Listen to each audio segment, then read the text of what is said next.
ఓం శ్రీ రామచంద్ర పరబ్రహ్మణే నమః. భగవద్బంధువులందరకు హృదయపూర్వక నమస్కారాలు. ఓం శ్రీ రామచంద్ర పరబ్రహ్మణే నమః.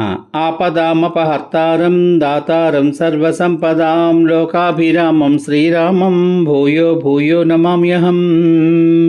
ఓం శ్రీ రామచంద్ర పరబ్రహ్మణే నమః. శ్రీ వాల్మీకి రామాయణము 5వ కాండైన సుందరకాండ యందలి 62వ సర్గ యందలి గల 40 శ్లోకముల యొక్క వచన భావసారాన్ని వానరులు దదిముఖుని ఇతర వనరక్షకులను పరాభవించుట, దదిముఖుడు భృత్య సహితుడై సుగ్రీవుని వద్దకు వెళ్ళుట అనే కథగా విందాం. వానరులలో వృషభము వంటి వాడు, వానరులలో అత్యుత్తముడు అయిన హనుమంతుడు వాళ్లతో, ఓ వానరులారా, మీరేమీ దిగులు లేకుండా మధువుని సేవించండి, నేను మీకు అడ్డు చెప్పే వారిని నివారిస్తాను అన్నాడు.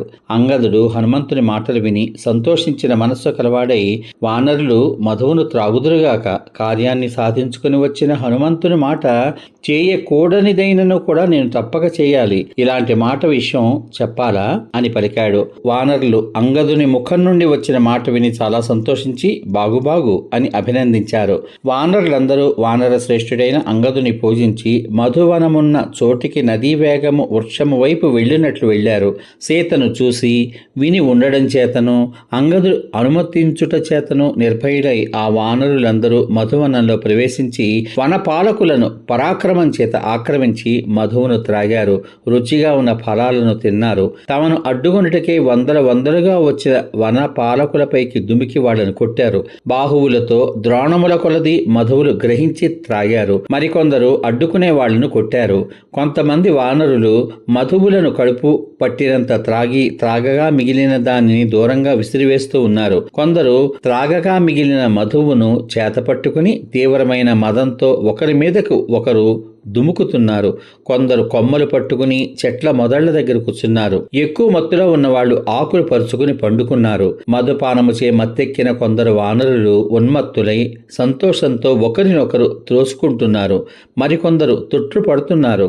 కొందరు సింహనాదములు చేస్తున్నారు. కొందరు సంతోషించి ఈలలు వేస్తున్నారు. మధువు చేత ఎక్కువ మత్తెక్కిన మరికొందరు నేల మీద నిద్రిస్తున్నారు.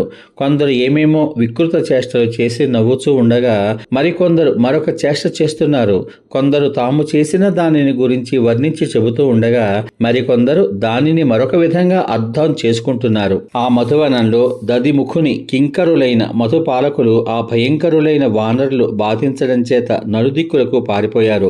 ఆ వానరులు ఆ రక్షకులను మోకాళ్లతో పొడిచి నేల మీద ఈడుస్తూ వాళ్లకు గుహ్య ప్రదేశమును చూపించారు. అప్పుడు ఆ రక్షకులు చాలా భయపడి దదిముఖుని వద్దకు వెళ్లి, హనుమంతుని అనుజ్ఞ పొంది వానరులు మధువనాన్ని తమ ఇష్టం వచ్చినట్లు పాడు చేసేశారు. మమ్మల్ని మోకాళ్లతో పొడిచి ఈడ్చేశారు. మాకు గుహ్య ప్రదేశములను కూడా, అంటే ఎవరికి చెప్పుకుంటారో చెప్పుకోండి అన్నట్లు చూపించారు అని చెప్పారు. దదిముఖుడు మధువనము పాడు చేయబడింది అనే విషయం విని ఆ వానరులను ఓదారుస్తూ, ఇటు రండి, మనం అక్కడికి వెళ్లి బలము చేత తృప్తులై మధువును భక్షిస్తున్న ఆ వానరులను బలప్రయోగం చేతనే నివారిద్దాం అని వారికి చెప్పాడు. వీరులైన ఆ వానర శ్రేష్ఠులు దదిముఖుని మాటలు విని వెంటనే అతనితో కలిసి మరల ఆ మధువనానికి వెళ్లారు. దదిముఖుడు ఆ వానరుల మధ్య వృక్షమును గ్రహించి వేగంగా పరిగెత్తుకుని వచ్చాడు. అతని అనుచరులైన వానరులు కూడా పరిగెత్తుకుని వచ్చారు. ఆ వానరులు కోపించిన వారై రాళ్లు, చెట్లు, కొండలు పట్టుకుని అంగదాది వానర శ్రేష్ఠులున్న చోటికి వెళ్లారు.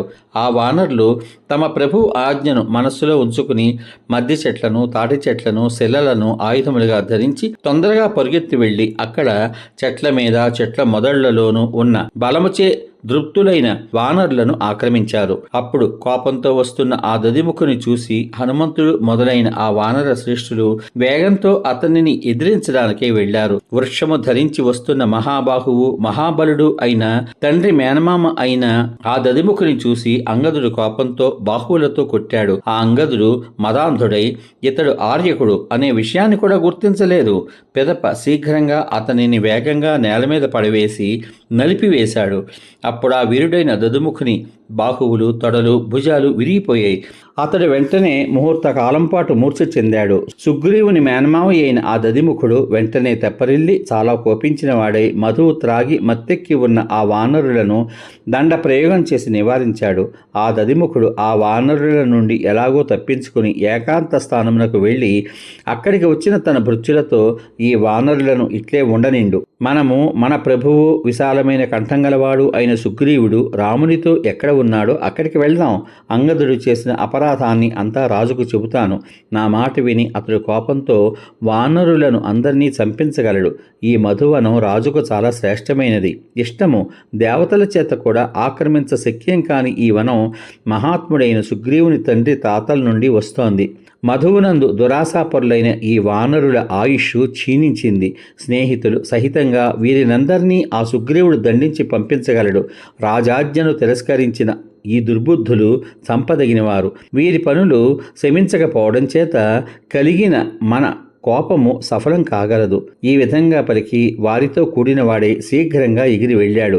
ఆ దదిముఖుడు 2వ నిమిషంలో సూర్యకుమారుడు, ధీమంతుడు, వానరుడు అయిన సుగ్రీవుడున్న చోటికి వెళ్ళాడు. రాముణ్ణి, లక్ష్మణుణ్ణి, సుగ్రీవుణ్ణి చూసి ఆకాశము నుండి చదునైన నేలపై దిగాడు. వన పాలకులకు ప్రధానాధిపతి అయిన మహాపరాక్రమవంతుడైన దదిముఖుడు దీనమైన ముఖంతో శిరస్సుపై అంజలి ఘటించి నేలపై పడి సుగ్రీవుని మంగళకరములైన పాదములను శిరస్సుతో స్పృశించి నమస్కరించాడు. సమాప్తం. ఇంతవరకు మీరు శ్రీ వాల్మీకి రామాయణము 5వ కాండ అయిన సుందరకాండయందలి 62వ సర్గయందలి గల 40 శ్లోకముల యొక్క వచన భావసారాన్ని, వానరులు దదిముఖుని ఇతర వనరక్షకులను పరాభవించుట, దదిముఖుడు భృత్య సహితుడై సుగ్రీవుని వద్దకు వెళ్ళుట అనే కథగా విన్నారు. రేపటి భాగంలో శ్రీ వాల్మీకి రామాయణము 5వ కాండ అయిన సుందరకాండయందలి 63వ సర్గయందలి గల 29 శ్లోకముల యొక్క వచన భావసారాన్ని, మధువనమును ధ్వంసింపచేసిన వార్త దదిముఖుని నుండి విని హనుమదాదులు కార్యము సాధించి ఉంటారు అని సుగ్రీవుడు ఊహించుట అనే కథగా విందాం. ఓం శ్రీ రామచంద్ర పరబ్రహ్మణే నమః. శ్రీరామ రామ రామేతి రమే రామే మనోరమే సహస్రనామ తత్తుల్యం రామనామ వరాననే. ఓం శ్రీ రామచంద్ర పరబ్రహ్మణే నమః. సర్వే జనా సుఖినో భవంతు. శుభమస్తు. స్వస్తి.